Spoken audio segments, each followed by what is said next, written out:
think it's an assumption that a lot of companies make of, hey, everyone wants this, when in reality, different generations really are looking for different things. And so even to just acknowledge some of those areas of differences and start to plan.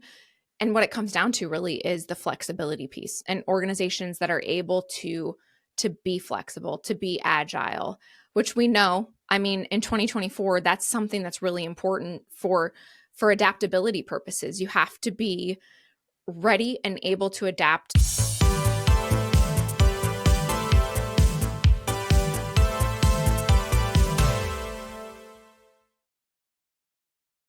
Hello, welcome back to What a Future.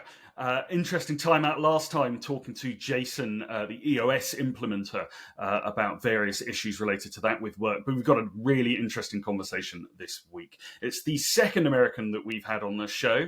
It is Amy Mencarelli. You may know her from LinkedIn. Amy's been in HR for a decade now. She's worked across the education, medical, and technology sectors. She's also worked as a consultant. She's particularly passionate about pushing HR into the modern era, we can call it, getting rid of those old practices and getting the most out of your people. Amy, I'm so grateful you could join us today. Thank you so much. Yes, Fraser, I'm happy to be here. Thanks for having me. Brilliant. No, my pleasure. Right, let's jump straight into the first question. We all know it by now. It is, what is the biggest issue affecting the world of work right now? So it's really interesting. 2024 is going to be the year that baby boomers are replaced by Gen Z as far as number of employees in the workforce. That's the prediction this year. So right now, Gen Z is 20 or 12 to 27 years old. That's their age group. And they're just starting to overtake baby boomers. Still millennials and Gen X are the top two. But I think the generational shift in the workplace is really the biggest challenge facing the workforce because of how different Generation Z is from baby boomers and the other two generations, to be honest. So I was thinking about your question and really just came back to all of the generational differences I've encountered over my career and how those have impacted organizations. And they've been smaller. I would say baby boomers, Gen X, millennials, generally in the workplace, they've been able to find common ground and work well together. But it hasn't been without difficulty. And oftentimes that impacts communication, productivity, retention, recruiting. There's so many ways that the shift in generations causes difficulty for organizations. And I've really been paying attention to Gen Z to really understand where are we headed, because they're just starting to get into the workforce and we want to be really cognizant.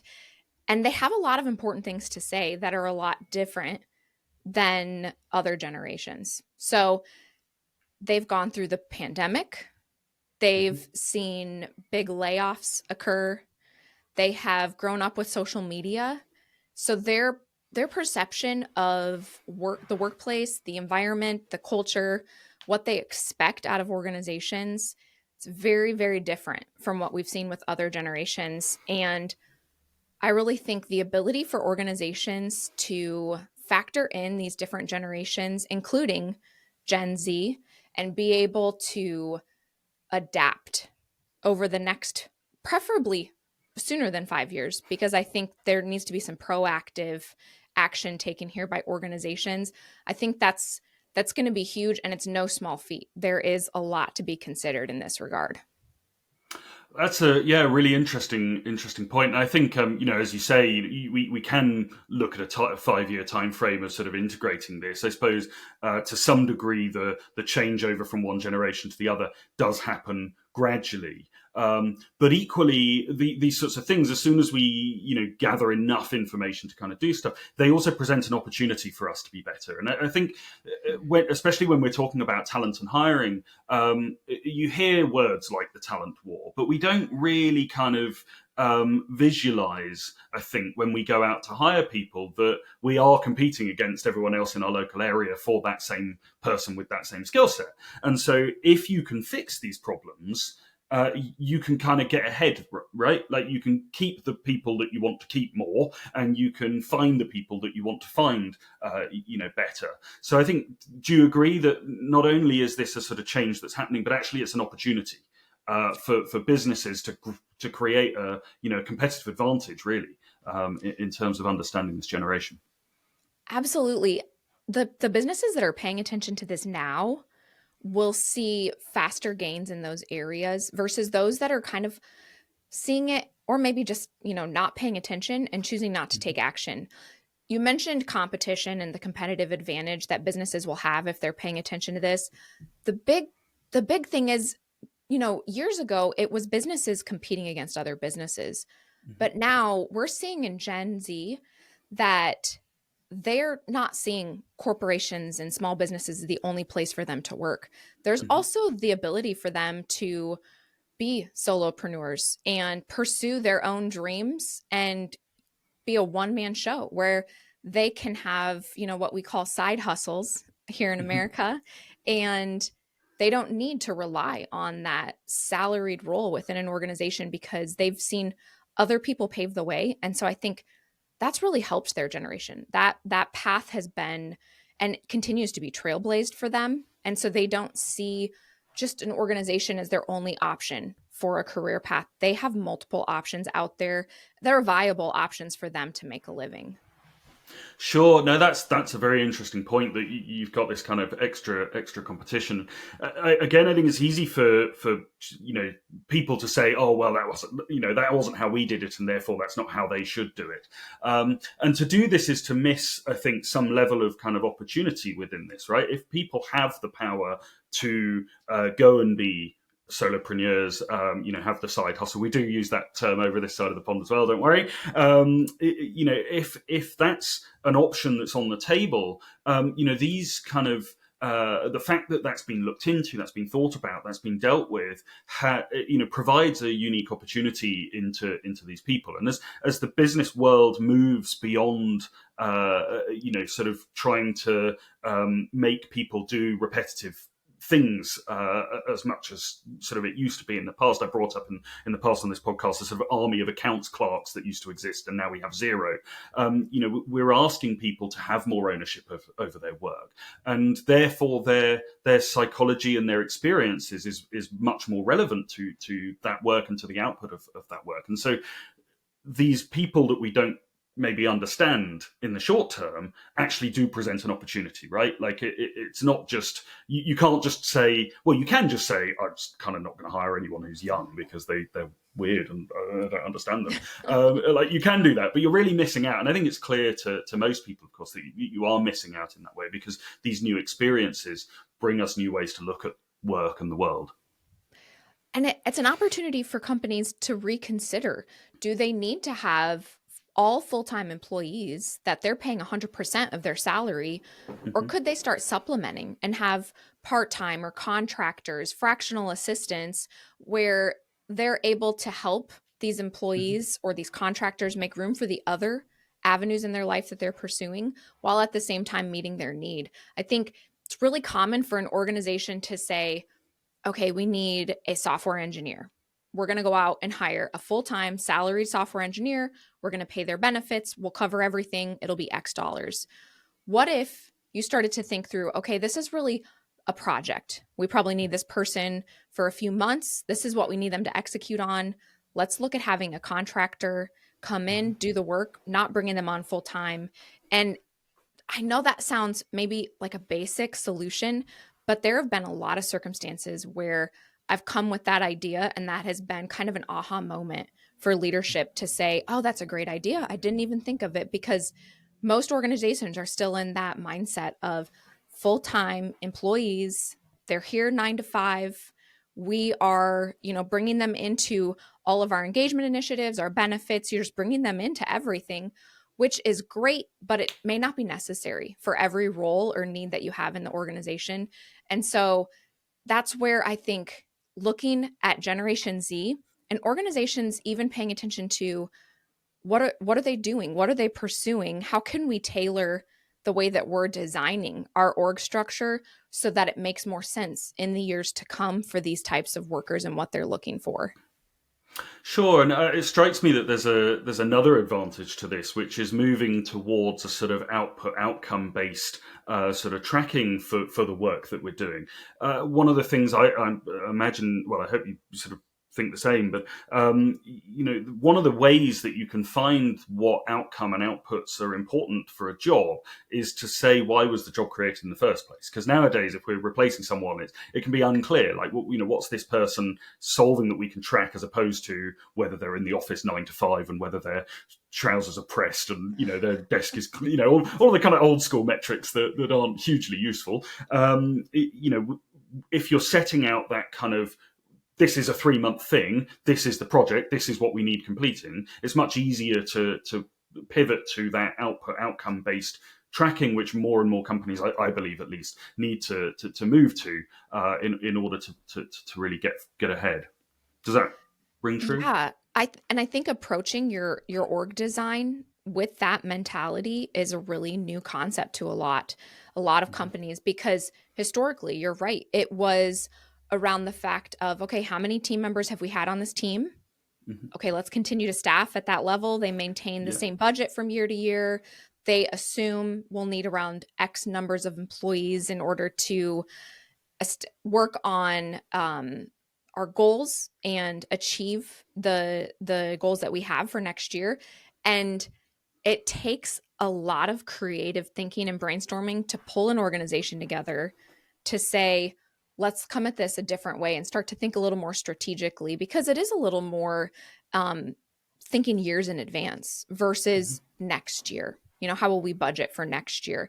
And so the outcome model that you're talking about, that is a game changer. And it is not your typical approach. More often you are saying, okay, here's our job description, here are the Mm-hmm. tasks and responsibilities we want someone to fulfill, and we want them to do so for 40 hours a week. And Mm-hmm. that's the conversation that's had, versus here's really what we need them to execute on, and here's how we're going to measure their success. Now, Mm-hmm. what does that look like? Do we need full-time 40 hours? Do we need part-time? Do we need fractional work? What can we make work here, and what are we actually looking to achieve? Like you said, the outcomes based model. And it's a small shift in the conversation, but I think the potential for where that leads and the way that that gets leadership thinking differently is really, really important. I agree, and I think it's it can be caveated here to say that this is difficult. On the sort of scale of things in your business, which are sort of easy and hard, like reassessing your entire org structure into an outcome model is hard, and I don't begrudge companies that are struggling to do it. It is one of those tasks that, oh my god, it's hard. And when you have suppliers and customers and everyone's just screaming at you, and that thing over there just broke, and you need to go fix it all. It's maybe not the first thing that people talk about, but. I'm curious to get your opinion here. I feel that we started this conversation talking about Gen Z. I feel that whenever I've interacted with Gen Z and worked with Gen Z, I found that this kind of tracking, this kind of idea makes sense to them. And so by doing it, to some degree, you're kind of fixing that divide on some level. Of course, it's not the entire solution. There's a lot more sort of, to the story. But I'm just curious to see whether you think that's the case. I do. And I agree. In conversations with Gen Z, it has been really clear that they value being able to provide input. Even Mm-hmm. if they're fresh out of college, this is their first year at an organization, being able to say, this is important to us. It would really matter if the organization took this into account. That's something that they value. They want to know that they're heard, and then they Mm-hmm. want to know that you're going to do something with that. So to come to them and say, this is the organizational design that we're looking at, providing some of those structural changes.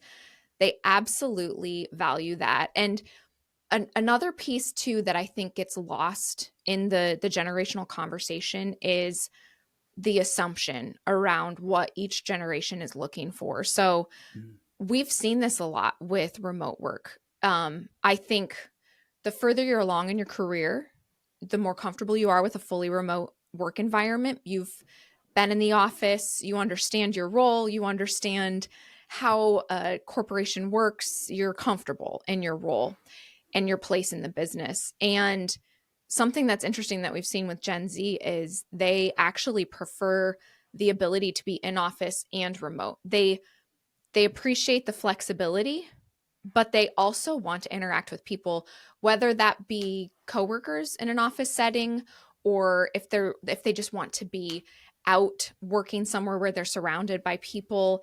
It is I think it's an assumption that a lot of companies make of, hey, everyone wants this, when Mhm. in reality, different generations really are looking for different things. And so, even to just acknowledge some of those areas of differences and start to plan.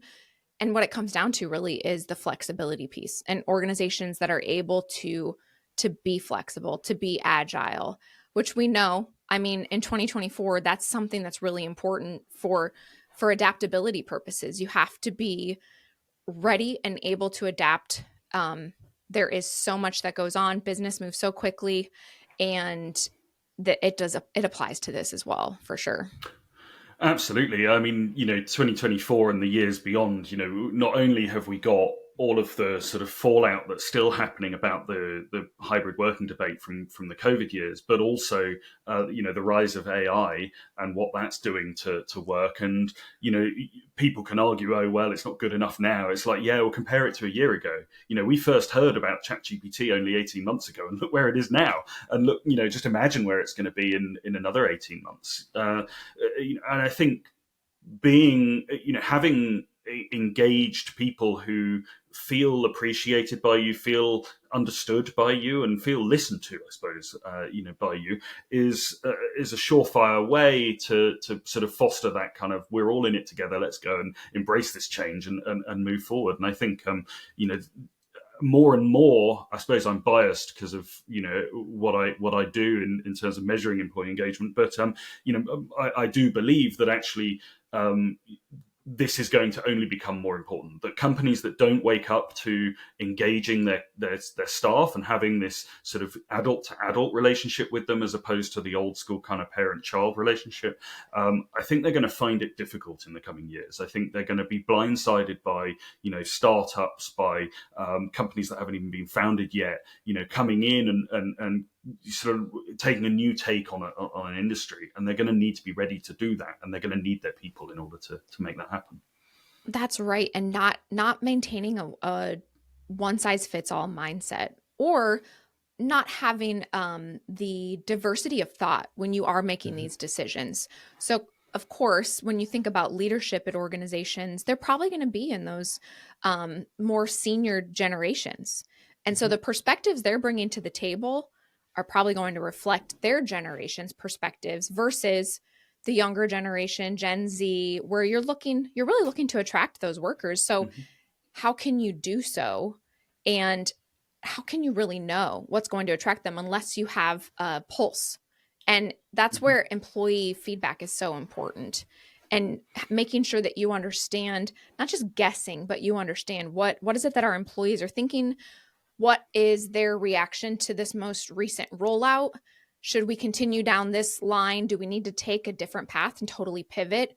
Um, Maintaining those conversations with your current employees can really help in the planning stages to make sure that you're not just guessing at this, throwing a dart and hoping you're right. And then also considering too feedback that you get in the from the candidates as you're interviewing and looking at talent. Why did your this Gen Z candidate decline your offer? What was the reason there? And taking that back to leadership, making sure that that feedback is not just provided to your talent team and then it goes nowhere, but that you're bringing that and you constantly have that loop where you're really cognizant of what are the facts versus what do we Mm-hmm. think the facts are.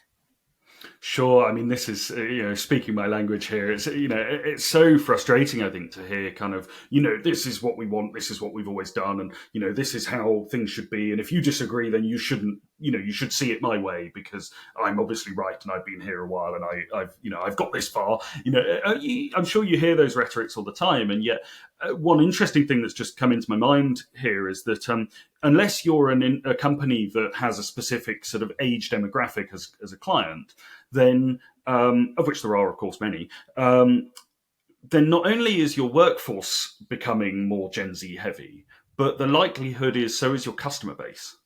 Hmm.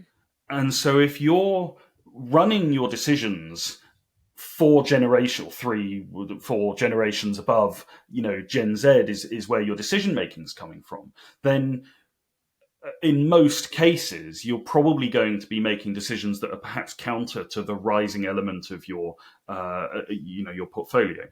An interesting example I've come across is a wealth management company that manages obviously wealth for lots of different people, and this is skewed older because older people tend to have more money, but not solely so. And what we're seeing across that whole industry is that more and more customers are younger. They've earned some money, or it doesn't even need to be a vast sum. It just they want to sort of build this nest egg. They want to go further. If you as a company like that turn around and say no, we don't want a mobile app because that's not how this thing should be done. We're a serious company and we don't want that. Then you're alienating that younger generation, which is going to cause you a problem as that younger generation continues to come up and form a larger part of your customer base. So there's a sort of wider business goal that also aligns to this internal business goal of making sure that you get those Gen Z voices in the first place, so that you can provide better outcomes to your customers. Completely. Yeah. It's an internal organizational problem that if you address it correctly, your product development, your marketing, all of these things start to fall in line because you have that more diverse perspective in-house. And Mhm. so customer research, which can be so expensive, you can really get a lot of feedback internally. Again, it goes back Go to and that ask employee your team. feedback. Yeah. Absolutely. There's a really interesting kind of dynamic, I think, going on there, and the same thing applies to the whole diversity debate, right? Be it ethnicity, socioeconomic background, gender. The more diverse your team, the less you need to go and pay external consultants to tell you what Gen Z are really thinking. You've got a load. Go talk to them. They're there. They're literally waiting for you to go and talk to them. um, And they know your product best. So they're going to be sure. experts to be able to provide that feedback. Yeah. That's spot on. Absolutely. Look, I think this has been a really interesting, question to answer. That there's this generational difference. I think you're quite right in pointing out that this is the year that the changeover happens. Quite significant in that way, and that it provides an opportunity for companies to improve this, and the results of that are pretty wide ranging. Really, that we can expect better hiring, better retention. We can expect more engagement. We can expect better products. We can expect better relationships. We can have more innovation. We can embrace change within the world. All of which are happening sort of faster and faster. I'm curious to get a bit. Let's go into the world of futurism. What does the world look like? If we build this company where we have all of this all of these generations working together, this diversity of age, like what does that look like? What are the problems that we face now that kind of disappear? Where does that move? I think organizations are competing internally with these changes. And that's never, I don't know any organization that wants to have internal challenges that are distracting them. Mm-hmm. Every organization wants to be focused on the external market, our competitors, our customers. Internally, they want things to be running smoothly. They want employee engagement to be strong, retention to be strong. All of these things, the better things are inside in-house, the better you're able to execute externally. And Mm-hmm. so I think if organizations are proactive about this, then they will be able to shift from focusing on those internal issues and having to constantly revisit What do we need to do in-house? What initiative do we need to roll out this year? What do we need to look at changing? And again, going back to that communication piece. So as long as I've been in HR, I've seen these generational changes that have been difficult. They've caused friction, and frequently, again, you've got the leadership that tends to be in more senior, higher level generations, and then younger generations who are coming at things from a totally different perspective. And so, by being proactive and educating employees and updating practices, processes, design, then organizations can focus on what they need to focus on, which is the external, the market, the customer, their ability to increase profitability, to sell more widgets, whatever it is that they're looking to do. It becomes a clarity where it doesn't need to be focused on, our house is on fire inside and we've got to tend to this. They've done all the work to make sure that that wouldn't happen. And now they're able to be in the future. Their organization is running smoothly inside. And organizations that aren't proactive, I think this problem is quiet right now, but this Mhm. problem will grow. And so if you're not proactive, we know some of these changes we've talked about, they don't take a few weeks to implement. It takes years. So Mhm. it could be a problem that you're thinking about now, and it's not going to come to fruition for a few more years. But if you're starting to plan for that now, then you're able to really be ahead of your competition. And with as fast as things move in business, I know a lot of organizations struggle to think that far in advance. They're usually thinking the next quarter. What are the plans for the next quarter? How do we execute on our goals for next quarter? And those organizations who have teams, your people team that's thinking through this bigger question, and how can we start to design and shape our organization to ensure that all generations are really well represented here, and that our programs are created with all generations in mind. Those organizations, they're going to be ahead of the curve by far.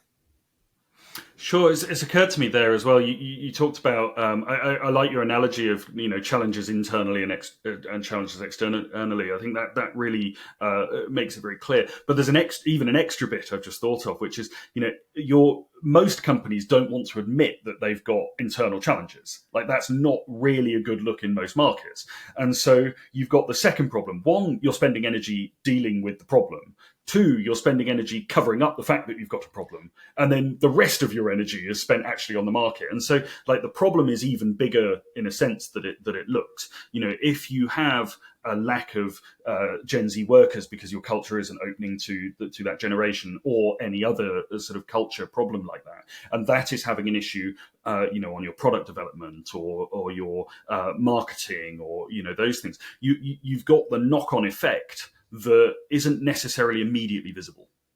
And Mm-hmm. I think there's an awful lot of hidden costs within a company, which people kind of don't like to talk about almost. They just like to pretend it doesn't exist because that's easier, right? Like, let's pretend that we don't have a huge cost of churn within our company because I haven't done the maths to work it out, and therefore we'll just kind of like it just gets soaked up into the HR budget, and we'll pretend it's never there. I think that yeah, it's even more strong in that respect. Yes. It's easy to ignore because it's not going to show up on your P&L every month Mhm. as a straight cost. And so you don't maybe see it as an expense. And one thing else that has occurred to me as we've been talking is the focus on Gen Z. I think we're talking about Gen Z because they are so different from baby boomers, the generation that they're going to outnumber in Mhm. 2024. But I think it's important not to forget about Gen X and the millennials, and to Mhm. make sure that as you continue to create programs, you're creating programs that are applicable to all. Um, it's very easy to say, okay, this is the new generation. We need to make sure we're catering to them at the expense of the older generations who have been there, who have been part of your workforce. So it doesn't need to be an about face where you do a 180, totally change everything. I think it needs to be methodically approached, and you need to have the input of many diverse leaders and employees, no matter what their status is in the organization, to get that feedback, to make sure that your plans are in line with what your organization as a whole needs. And obviously, this will look different for every organization. Like you said, not every organization is going to have all of these generations represented. It's likely, but if it's a small business with a maybe a younger customer base, they have a younger workforce, there are less difficulties with that. And so I think that's something else for organizations to consider, especially larger organizations who are not as agile, who may not be as small and quick to adapt. They have competitors who Mhm. might have an easier approach because of their smaller team, the fact that they are all, let's say, Gen Z, their customers are Gen Z. That's going to be a little bit less friction. And so then Mhm. how will this larger organization respond and still be able to compete with this disruptor, this younger startup? Mhm.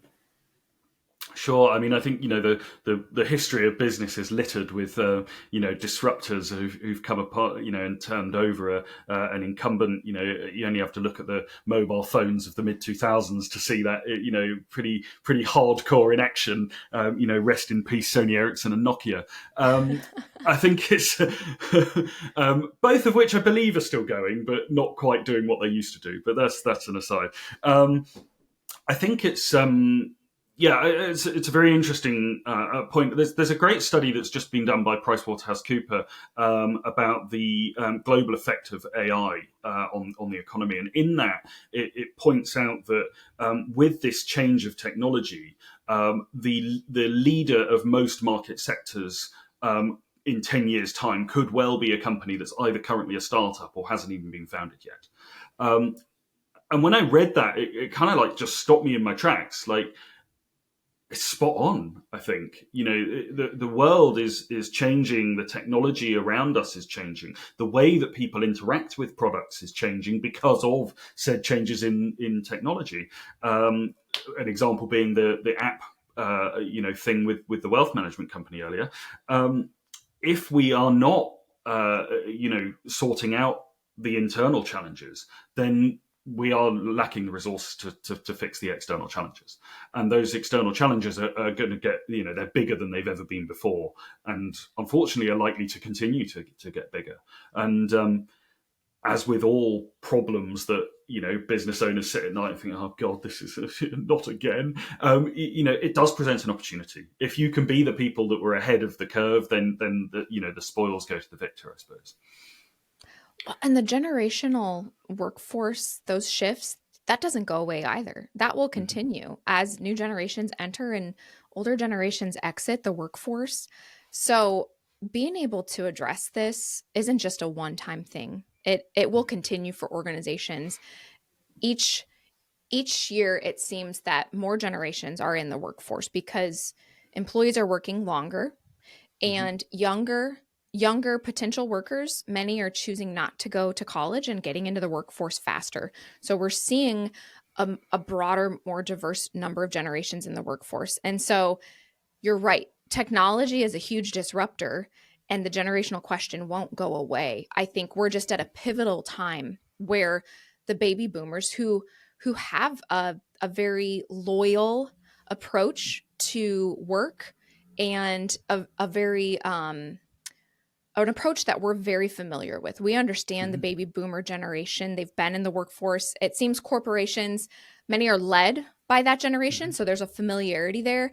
Gen Z is a little more of a question mark. The next generation will be so.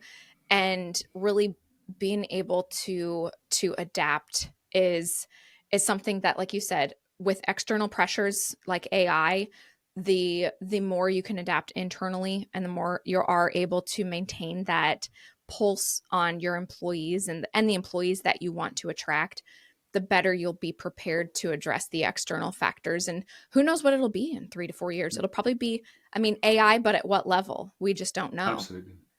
Yeah, you're absolutely right. Look, to bring it every now and again, I put people on the spot, and apologies that I'm going to do it to you here. Um, taking away from this conversation, I think we've established the importance of this intergenerational workforce, and making your company.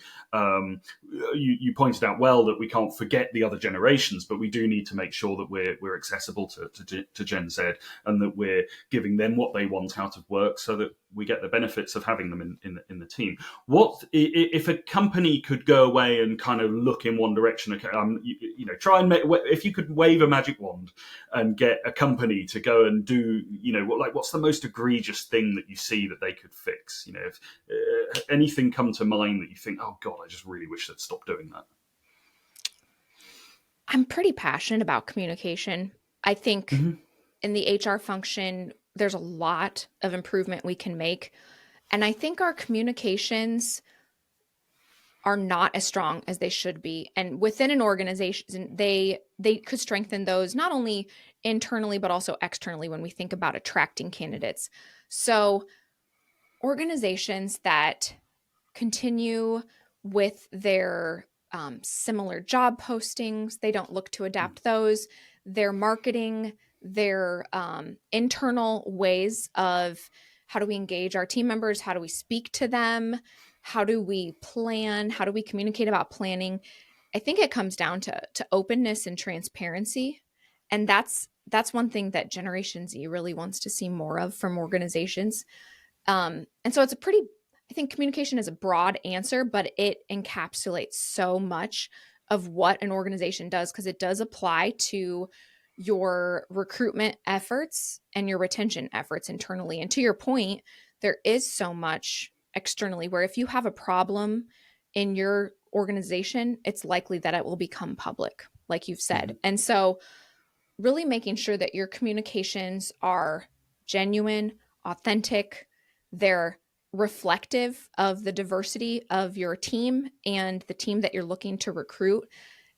I think the way that an organization talks to employees needs to be backed up by the actions. And so ensuring that your communications and your actions align, that's a really, really big piece of it. And with communication, looking at how do you communicate? Is it just via email? Do you consider all the different ways that there are to connect with your employees and engage with them, which I know you're really passionate about as well. And so just for me, communication is something that I think falls to the wayside, but when you look at so many different employee surveys, the communication piece is where a lot of companies get dinged on. I understand why something's happening at my organization. I understand why a change takes place.